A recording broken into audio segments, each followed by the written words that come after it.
Well, I've just had another probably 8-hour marathon with Grok, and I've stumped him again, it would seem, but I've been left with sand in my mouth, so I'm trying to redeem my time, and I'm going to share it with you because I've spent all this time showing him how Trump is Messiah Ben David, and we get to the end and he can't even answer me, and it's been like over 10 minutes now.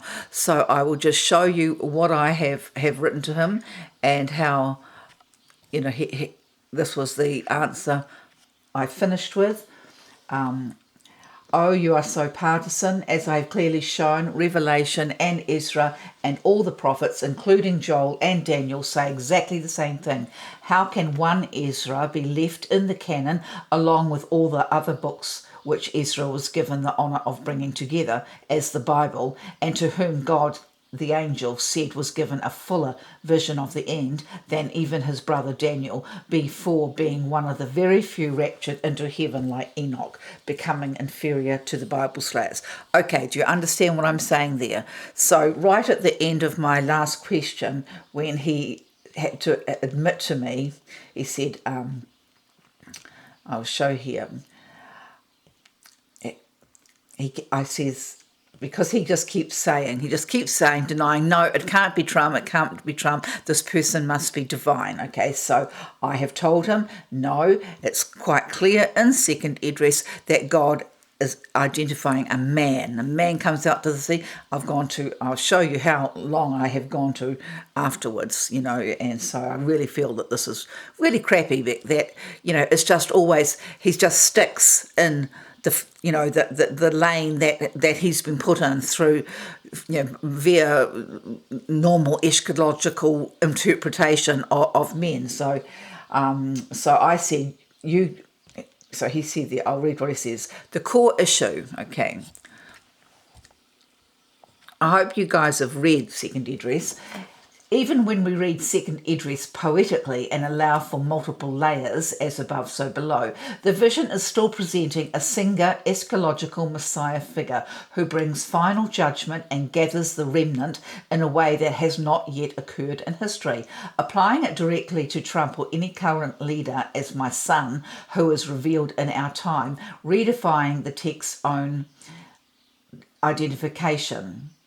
Your personal journey always brings up mine. Yeah. I know my personal journey is amazing, but I don't want to talk about that. So if you would like to talk about how the rising of the sea imagery or the fire from the mouth resonates with your own story. No, I don't. It's resonating with Trump's story, if you don't mind. And that's what he wants to talk. He just wants to just go back onto this emotional bull. So I've written here the plain meaning and context. In 2 Esdras 13, the man rising from the sea is explicitly identified by the interpreting angel as the Messiah, the Son of the Most High. No, it doesn't say the Son of the Most High. The chapter repeatedly calls this figure my son. Yes, he does say son, but he becomes a son, the one kept until the end of days, who will judge the nations, destroy the wicked host with the fire of his mouth, and gather the peaceful remnant of the lost tribes. The vision is apocalyptic and eschatological. Okay, so and after I have said here, no, he explicitly becomes my son. Then my son, so I'm quoting now, then my son will be revealed, whom you saw as a man rising from the sea. The sea means the world, just as the Antichrist, the man of lawlessness, is the revelation beast from the sea, and Jacinda Ardern, his successor, who mandated the mark of the beast, is the Revelation 13 beast from the land, aka Britain, aka the female, aka the bride of Christ. Obama was the beast from the gathering of the nations, aka the Gentiles and the heathens. Trump also rose from the USA, aka the sea of nations of people, the true promise of Abraham, sands of the sea. Okay, so, but he always goes back to my thingy. I've shown here even, I'll just read mine, honestly, because, to be true, Crocs is not worth repeating. So this is what I have said here. So he tells me that that it's inconsistent. when I tell him that Trump is the man in the red cap spoken of in the Hopi prophecies, and that he is also the man who has the people have his name written on their head. I also explained that Trump, is the man whose name has never been known, because of the simple fact, that he has a name that no one but he knows. That's because the name Trump never existed until his father created it out of Trump. He took the F off and just made it Trump. So that's why the name has never been said before. So I will now show you here. Okay, I'll just see. But I wanted just to show you, because as I read it, the things that are happening in Syria and Egypt now is just so obviously speaking of this time. So I said, just forget about me, please, as I've already shown you per Hopi prophecies of the man in the red cap or cloak, whose name is written upon their foreheads. Ever seen a cap with the name Trump on it? And out of his mouth goes a sharp sword with which he strikes down the nations. What do you think those tariffs are, and the insults and warnings he is giving Albanese and Starmer and the rest? Do you really think gentle Jesus would come down from heaven and start bombing the crap out of the world?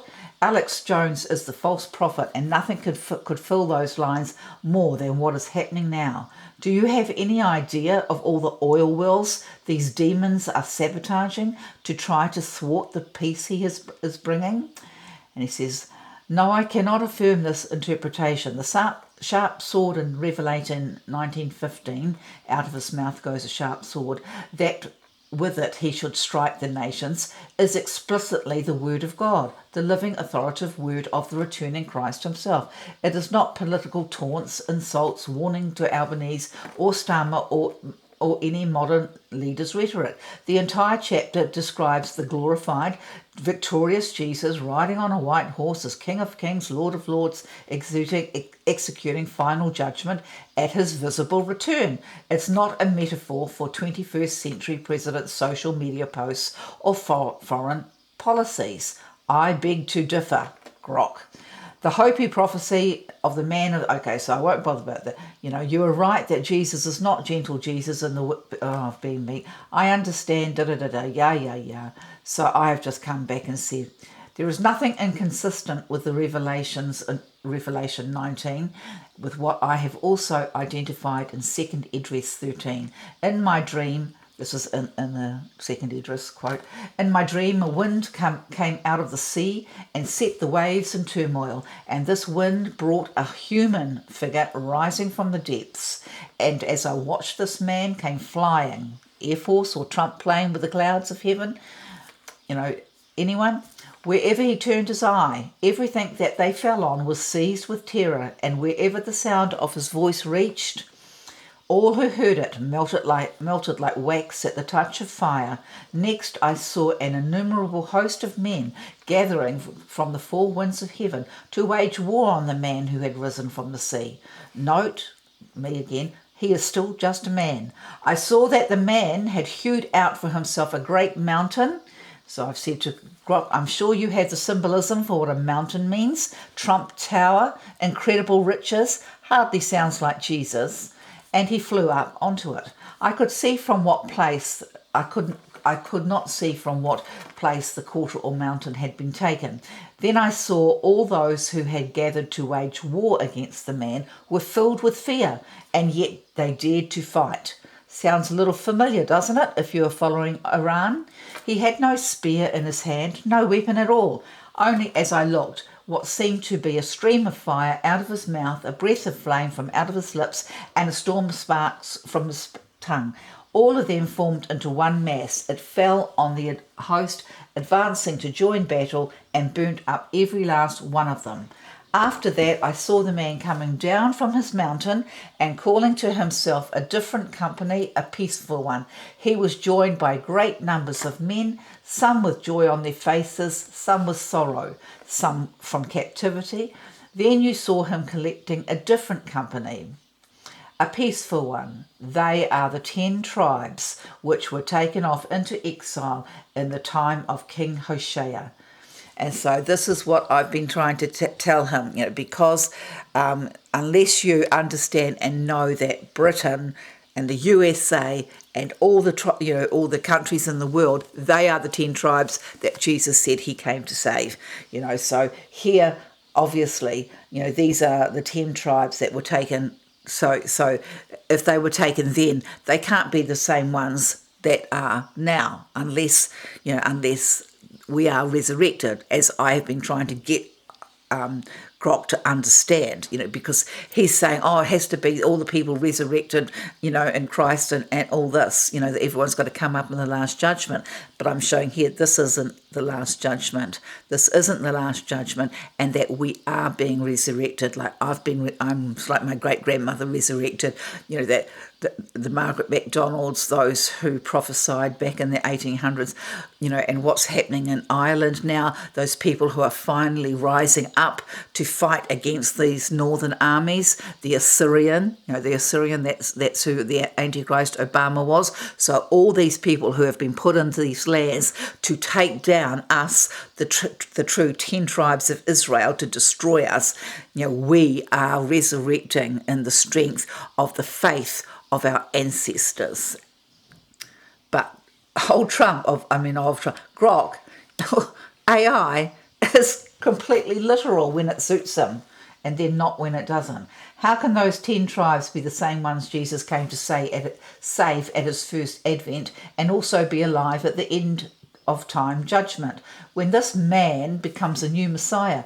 As you suggested once that I was the Revelation 12 virgin about to give birth, yes, that is true, and that is where we were at. Just as that sign, the Revelation 12 virgin sign, you see it up there, that painting I did, that God gave me that vision on my birthday.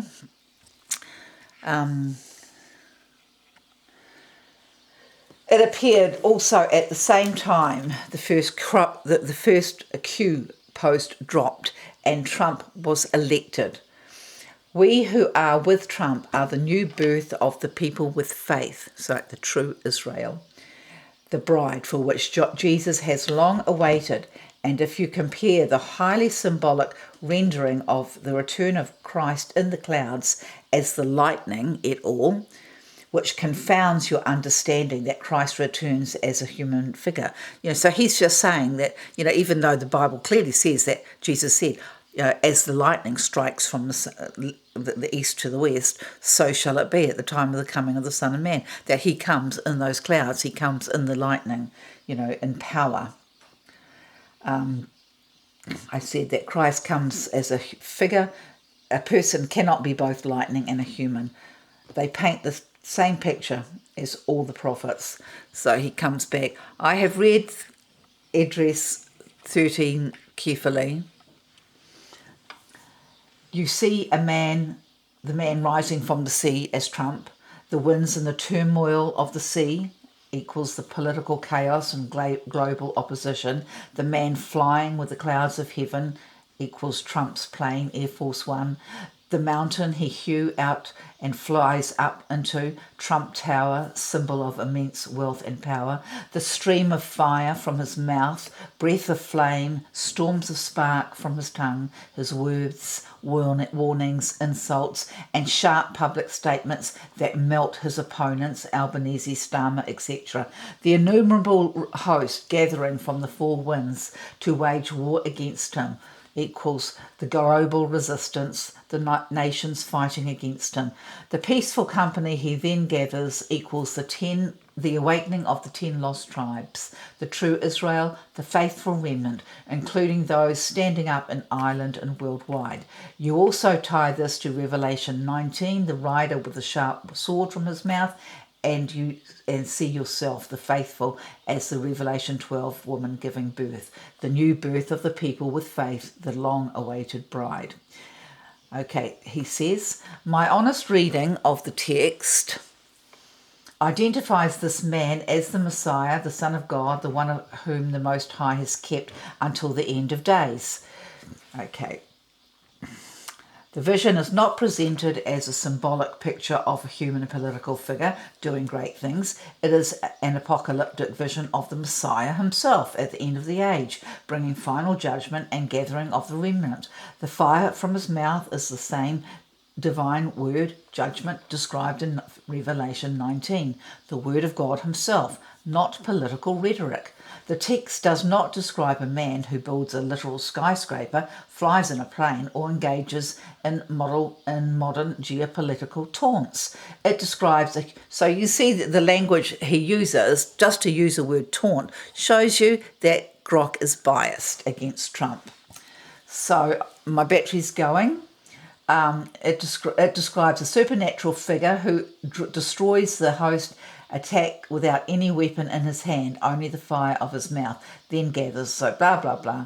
So all this, so then he goes on, and then I say, so no, it explicitly says becomes my son, da-da-da-da. So as it reveals, it says, then my son will be revealed, whom you saw as a man rising from the sea. The sea means the world. Okay, I'll see that, but here, and then, then he just goes on, and at the end of it, I'll show you your mapping. The core issue, even when we read second Idris poetically and allow for multiple layers, as above, so below, is still presenting da da da da. And then he comes down here and says, "This is." This is the reason that second Idris, he says, oh, yes, the text of second Idris does say exactly what you quoted, okay, and then, but then he goes, where does that leave your interpretation? And it says that your personal story, so where is it? So hard to find when it says, basically, he comes back and he says, that is, here it is. This is one of the main reasons second Idris was never accepted into the Protestant canon and is placed in the Apocrypha by most Christians.